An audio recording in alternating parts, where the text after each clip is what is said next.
Xanım psixoloq dedi ki, aliment ləğv olunmalıdır və sosial media qarışdı bir-birinə. Təhqirlər havada uçuşdu. Ən çox təhqir eləyənlər də elə qadınlar idi.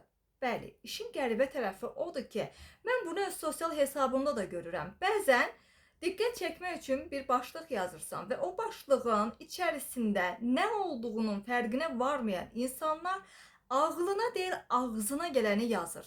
Və məlum olduğu kimi o xanımı da dərk eləməyənlər Allah yolunda nə istədi dedi. Deməli, xanım izah eləyir ki, əvvəldə, yəni bunun zarafat olduğunu anlamamaq üçün dahi olmaq lazım deyil. Əvvəl videonu dinləyin. Mən istəyirəm ki, alimentlər ləğv olunsun və kişilər artıq aliment ödəməsin. Əziz xanımlar, qadınlar, siz başa düşməlisiniz ki, kişilər də insandır. Bəsdirin onları aldatdınız. Yalandan öz keyfinizə boşanırsınız. Uşağı da aparırsınız özünüzdən ki, aliment verilsin. Alimentə keyf çəkirsiniz. Videonun sonunda xanım izah eləyir ki, verin o 200 manatı kişilərə, səhər uşağı məktəbə aparsın, oradan işə getsin, sonra gəlsin uşağı götürsün, yəni uşağın dərsi ilə maraqlansın, axşam onun dərs hazırlamağında kömək eləsin, onun yeməyi ilə, geyimi ilə, qarnı ilə məşğul olsun, lazım olanda məktəbə valideynlər iclasına getsin. Xanım bu videoda başdan sona bunları ifadə eləyir ki, yəni hər bir qadının arzusu deyilmi ki, uşaqları olan aliment ödəyən kişi ilə ailə həyatı qursun. Xanım bunu izah eləyir. Videodan xəbəri olmayan o qədər dölbeyin insanlar elə rəylər yazıblar.